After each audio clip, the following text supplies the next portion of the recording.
Bonjour. Alors, heureux? Si vous avez vu ma dernière vidéo, vous savez ce que j'en pensais. Eh bien malheureusement,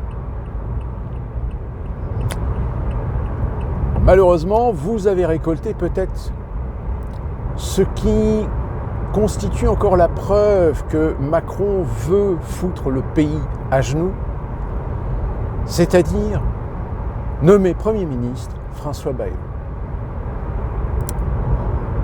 Alors le problème, c'est que certains commentateurs disent aujourd'hui oui, Bayrou c'est un dinosaure de la politique. C'est vrai que c'est un mec qui a toujours été dans la politique, dans le paysage politique depuis maintenant ces 30 dernières années, même avant. Mais Bayrou, c'est quand même un centriste qui fonctionne à voile et à vapeur, qui a souvent changé d'avis, qui a souvent retourné sa veste, qui des fois a misé sur les mauvais chevaux. Et dans ma dernière vidéo, je vous avais dit que je l'avais vu de près, physiquement. Je crois que c'était en 2007 d'ailleurs, certainement pendant la campagne présidentielle.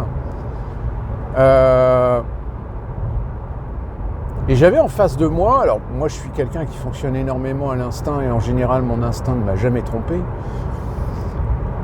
Et d'instinct, j'ai une certaine perception sur le comportement, le regard, la gestuelle, l'élocution. Et franchement, pour moi, c'était pas quelqu'un de fiable. C'est un politicien carriériste qui essaie de se caser, même si du jour au lendemain, ça l'oblige à changer d'avis. Alors, vous allez me dire, il n'y a que les imbéciles qui ne changent pas d'avis. Mais il y a un moment donné où quand on se trompe, quand on se plante, il faut avoir l'honnêteté de l'admettre. Il faut avoir l'honnêteté de dire à son électorat, de dire aux Français, oui, bah là, en effet, j'ai pas misé sur le bon cheval, j'aurais espéré que, mais voilà, je me plie à la volonté des Français, etc. Sauf que Bayrou, Premier ministre, il a déjà été aux affaires, et même récemment, on se souvient, Macron lui avait confié la mission d'études ou du truc comme ça. Pour quel résultat, on ne sait pas en fait.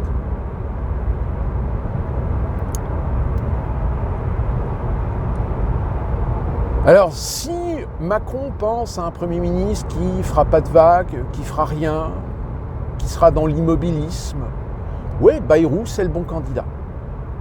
Le seul problème, c'est qu'il faut qu'il passe l'étape maintenant de l'Assemblée nationale. Sauf qu'à l'Assemblée nationale, pour éviter de se faire encore cartonner, comme ça a été le cas avec Barnier, Bayrou, il va falloir qu'il joue avec le RN. Alors, évidemment, Marine Le Pen l'a dit, de toute façon, on jouera seul. Maintenant, c'est comme ça. On ne pourra jamais faire d'alliance et on n'attendra jamais rien des autres. Donc elle ne s'attend pas à ce qu'il y ait du Rassemblement national dans le gouvernement Bayrou. Mais, étant donné que le Rassemblement national est le premier parti de France, représentant plus de 11 millions d'électeurs, Bayrou va devoir jouer autrement que ce qu'a fait Barnier.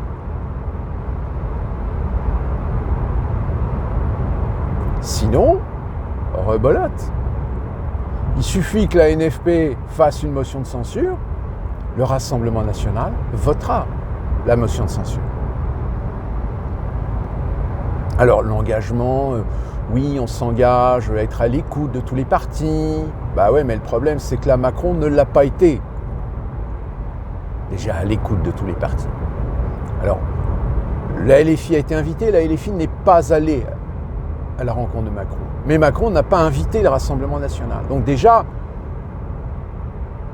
il se torche le cul sur le paysage démocratique français.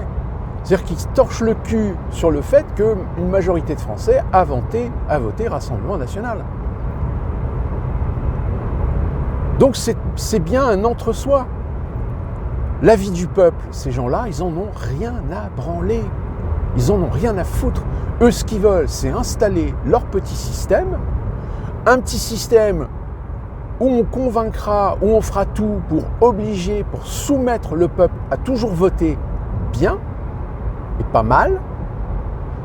Alors évidemment, on laissera toujours des partis tels que le Rassemblement national exister, mais tant qu'ils n'exploseront pas le plafond de verre, tu vois, c'est malheureux, mais c'est un peu comme Asselineau. Asselineau est totalement invisible. Et pourtant, on dira, bah oui, regardez, la démocratie, elle fonctionne, puisque l'UPR existe. Bah oui, mais le problème, c'est que l'UPR est totalement invisible. Ah bah oui, mais ça, c'est le jeu de la représentation nationale. Attendez, quelle représentation nationale? Vous voulez qu'on fasse le taux horaire de présence médiatique sur les réseaux mainstream de tous les partis politiques, et qu'on compare ça par exemple au premier tour des élections présidentielles, aux élections européennes ou même aux législatives par parti. Alors oui, j'entends bien, hein.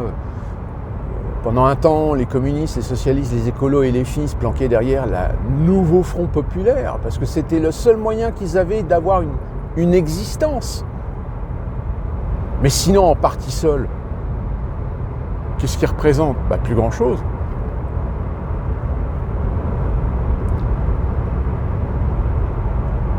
Donc si vous voulez, en réalité, les médias jouent le rôle aujourd'hui de dissuader l'opinion que tous ces gens sont importants, ces gens vous représentent. Alors que non, en fait. Vous, ce que vous aspirez, c'est avoir des gens qui défendent les intérêts des Français, qui défendent les intérêts économiques, sociaux, politiques du pays, ne se plient pas et ne se mettent pas à genoux devant la Commission européenne systématiquement. Enfin, c'est ramener de la souveraineté. C'est ça que les Français aujourd'hui veulent. Mais ça, évidemment, les médias ont une mission d'occulter cette évidence que les Français aujourd'hui prennent conscience que certains problèmes ne peuvent pas se résoudre tant qu'on restera dans l'Union européenne.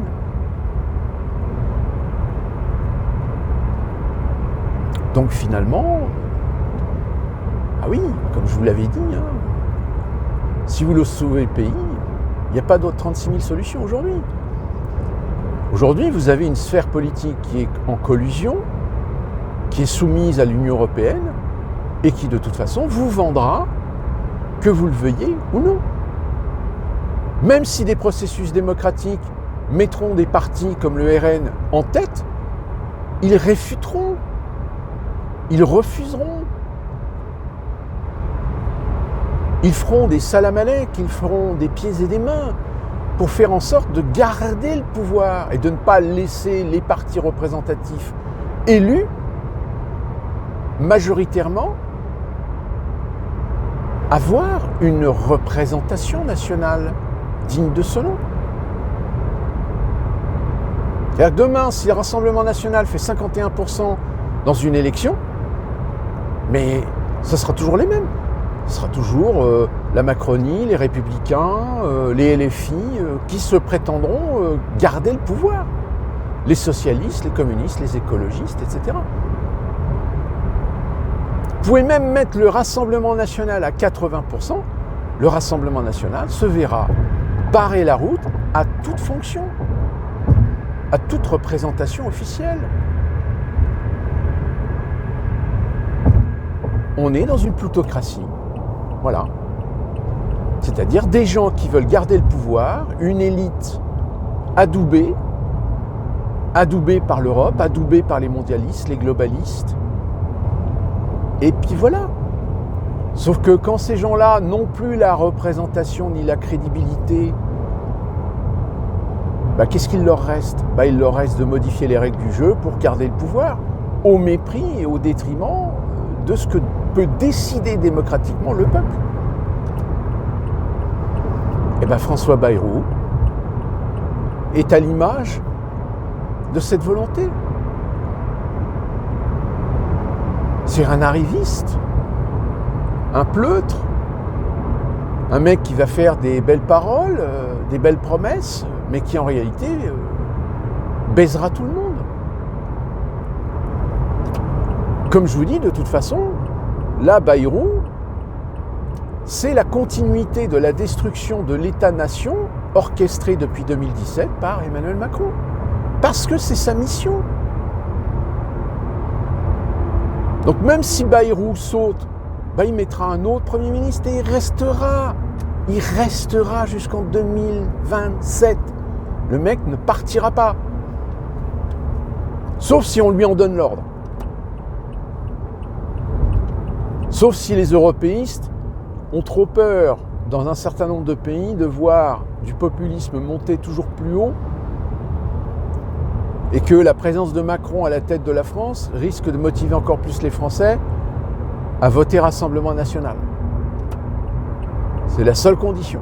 Mais sinon, non, vous inquiétez pas, le mec il va rester jusqu'en 2027. Là c'est...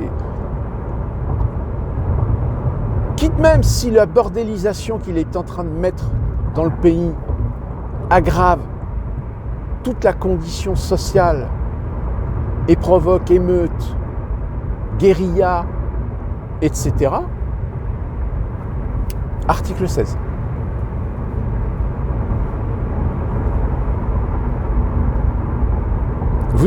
Non mais, est-ce que vous prenez conscience là maintenant que finalement la Ve République, elle était parfaitement en adéquation avec son époque dans les années 50-60, mais que dans les années 2020, non, elle ne fonctionne plus.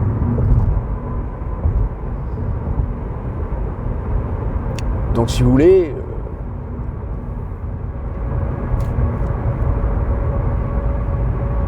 donc c'est rebelote, ça va tenir quoi, 3 mois? Parce qu'il y a le budget. Et là encore, j'ai envie de dire, si le Rassemblement national n'obtient pas des garanties de Bayrou, donc ça veut dire que Bayrou se vendrait donc au Rassemblement national, et donc par conséquent, tous ceux qui sont en train de clamer que hors de question, Rassemblement national, faut tout éviter, etc., c'est une impasse. Si le Rassemblement national n'obtient pas ce qu'il veut, rebelote, on refait le même scénario qu'avec Barnier. C'est que le budget ne passera pas. Là, s'ils ont fait la promesse de ne pas utiliser de 49.3, ils sont morts. Et la NFP fait une motion de censure, le Rassemblement national vote la motion de censure et Bayrou, il dégage. Et on en reprend un autre. À l'allure où ça va, si vous voulez, ça peut durer comme ça encore jusqu'en 2027. Enfin, sauf évidemment, l'année prochaine, au mois de juin, Macron pourra dissoudre l'Assemblée. Mais là, soyez assurés que tout va être fait pour qu'il y ait une majorité absolue qui ressort, mais au profit de Macron. C'est-à-dire que là, Macron, il a 8 mois, janvier, février, mars, avril, mai, juin, 7-8 mois, 7-8 mois, pour réussir à refaçonner un paysage à son avantage pour qu'aux prochaines élections législatives, il ait une majorité absolue à son nom.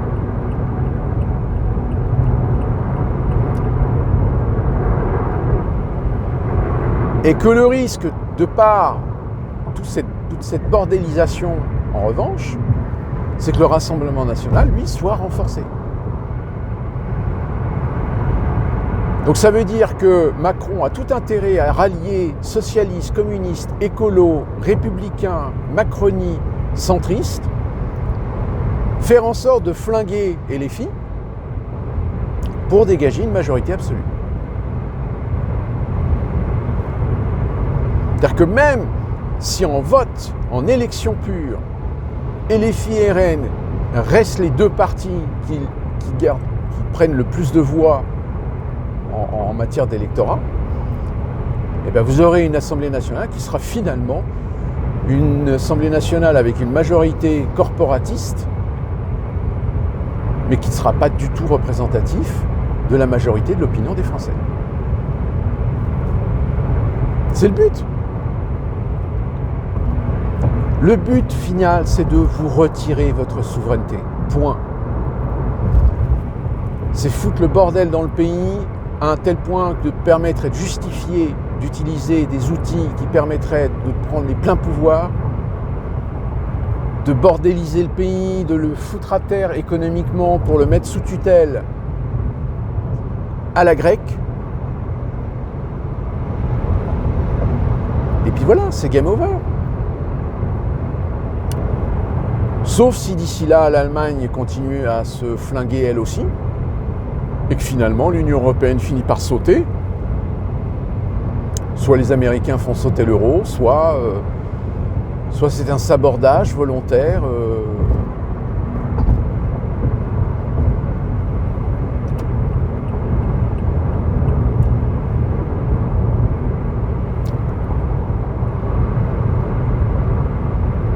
Peut-être avez-vous passé ça aussi. Vous avez un comité consultatif. Alors, ce n'est pas un ordre, hein, peut-être ça débouchera sur une loi, une proposition de loi, mais pour l'instant, c'est une recommandation. Que soit effectué un remboursement total de toutes les opérations de transition de genre à partir de 16 ans. Évidemment, la haute autorité est curieuse, légitime, et demande la liste des experts qui ont été consultés pour avoir ce résultat. Alors ce comité a refusé. Et il a refusé pourquoi ? Parce qu'on sait déjà dans les milieux intéressés que la plupart des experts sont des pros LGBTQ+, des pros cisgenres, transgenres.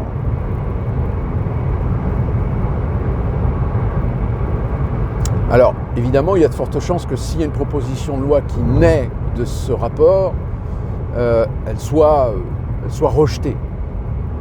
Parce que ça pose énormément de problèmes, énormément de responsabilités.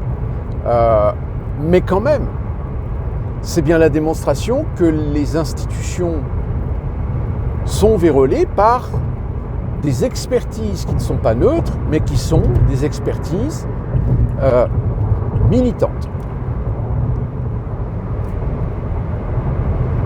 Mais le problème, c'est ça, c'est que bon, aujourd'hui, si ça passe pas, mais si ça continue dans quelques années, déjà, vous avez Big Pharma qui est suffisamment puissant pour réussir à pousser un gouvernement comme le gouvernement français à faire voter des lois dans leur intérêt. Alors, quelques politiciens qui voudraient attirer le vote LGBTQ+, en leur faveur. Bingo.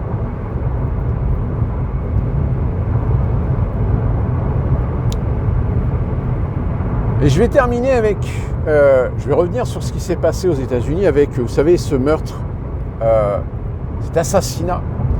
Alors l'individu a été arrêté, il a été présenté devant un juge, il devra répondre d'homicide volontaire, circonstances aggravantes apparemment.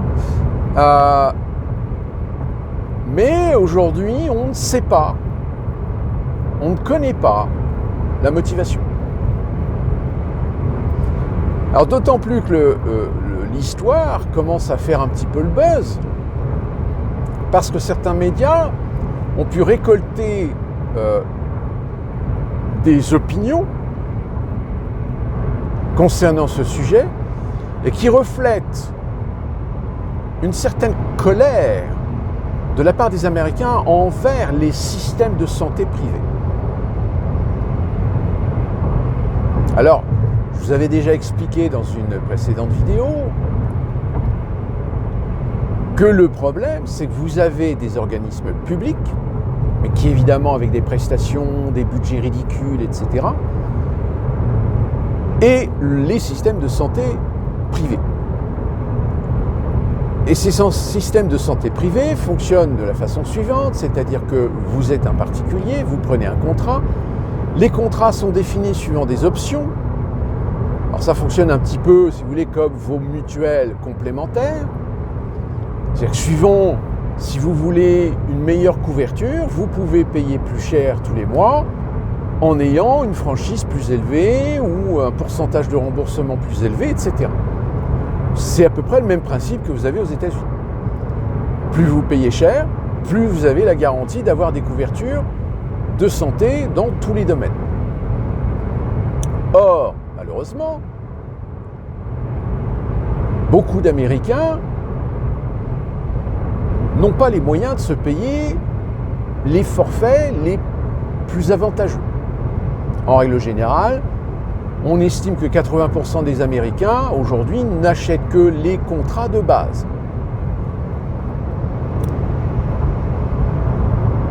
Sauf que le problème, c'est qu'évidemment,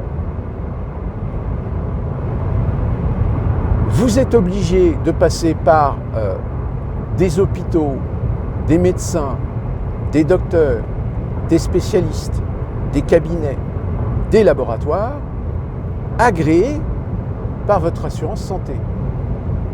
Si ce n'est aller dans les organismes de votre système de santé. Moi, par exemple, je suis dans la société Atrium. Eh bien, j'ai tout intérêt à aller dans un urgent care, dans une pharmacie, enfin, pas tellement une pharmacie ici, peut-être une pharmacie aussi, chez un docteur, chez un spécialiste, dans un hôpital de la compagnie Atrium, que dans une autre. Parce que j'ai fait l'expérience en 2014 d'aller dans un hôpital, je n'avais pas le choix, qui n'était pas agréé par mon assurance santé. C'est de la paperasserie pour que l'assurance santé paye les factures. Et sans vous mentir, on a mis presque 3 ans en déboursant quelques centaines de dollars, et encore, on s'en sortait pas trop mal, pour que l'ensemble des frais médicaux soit couvert. 3 ans. C'est pour ça que quasiment tous les organismes de santé aujourd'hui aux États-Unis, quand vous avez malheureusement vous allez à l'hôpital, et évidemment l'hôpital c'est cher, et vous avez des services hospitaliers qui vous envoient les factures. Pourquoi ? Tout simplement parce que les procédures de remboursement sont très longues. Donc les organismes en profitent pour faire rentrer de la trésorerie plus tôt, au lieu d'attendre les remboursements de la compagnie d'assurance santé.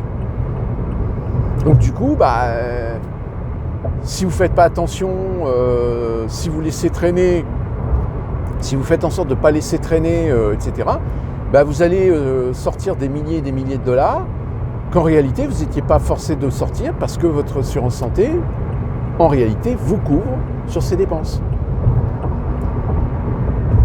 Vous voyez la tactique ? Ah oui, non, mais c'est salaud, c'est...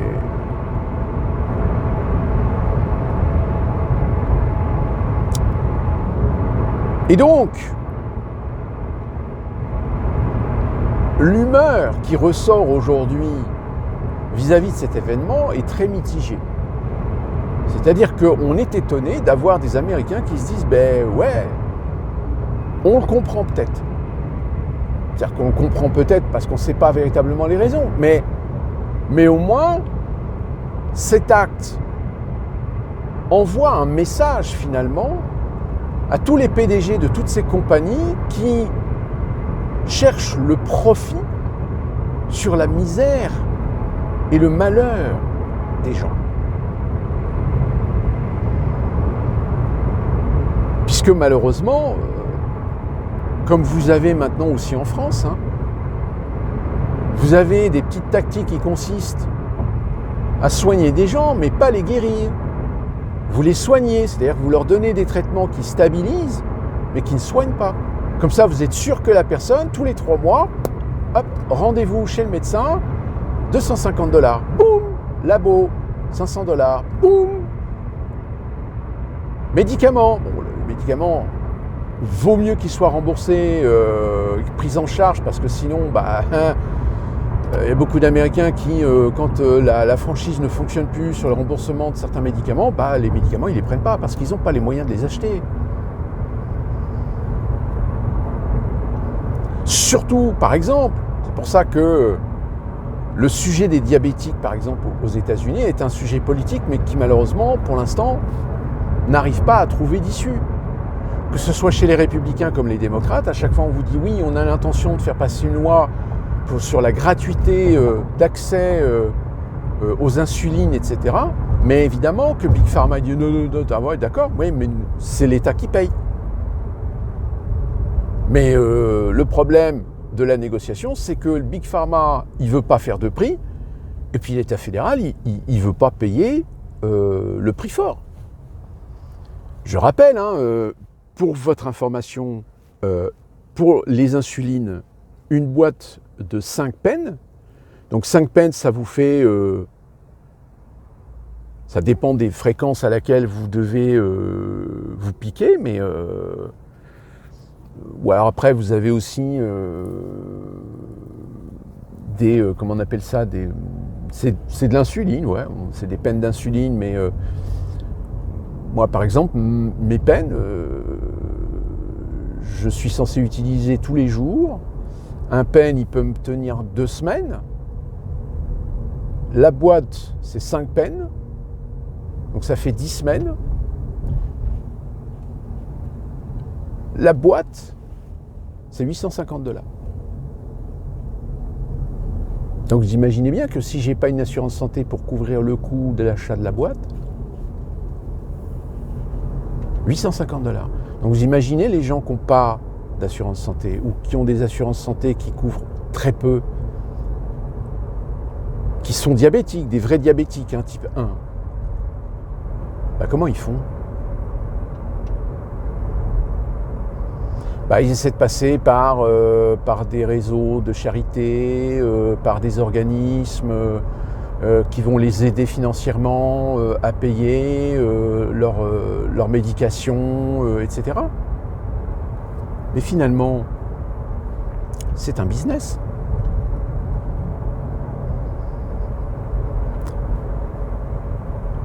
Et le fait donc de ce PDG qui a été assassiné, envoie un message. Pour beaucoup d'Américains, c'est un message qui est envoyé en disant voilà.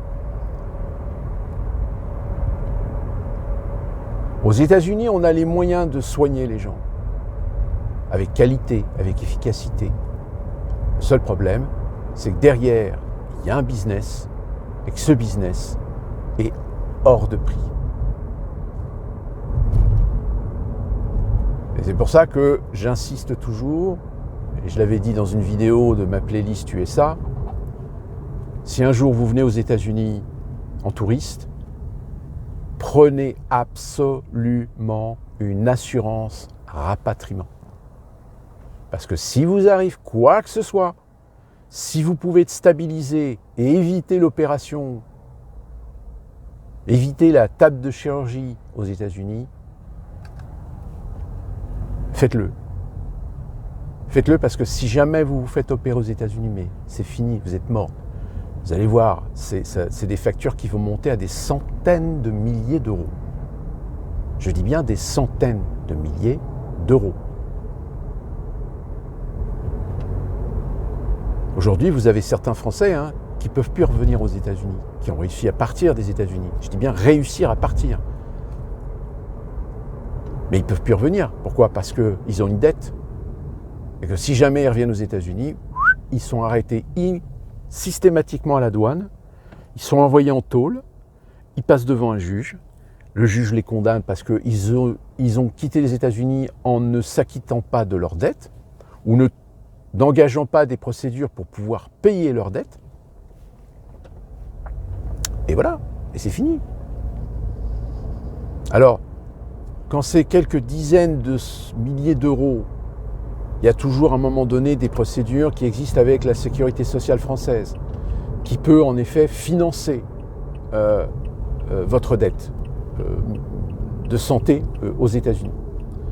Mais moi, c'est très clair que si demain on m'annonce que je suis obligé de me faire opérer d'un truc vraiment très grave, je rentre en France.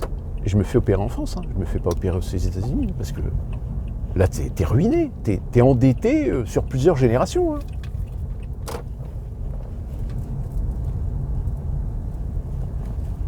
Donc voilà, si vous voulez, c'est un peu ça le problème aux États-Unis, c'est qu'en réalité, tout est business. Même la misère du monde, c'est du business. Le pauvre est un business. On peut capitaliser, on peut investir, on peut faire du profit sur tout et n'importe quoi. Alors des fois ça marche, des fois ça marche pas.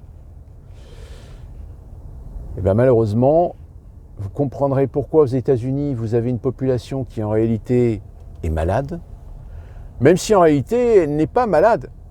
Mais pour juste vous donner un exemple, c'est quand vous avez par exemple, je prends l'exemple du cholestérol.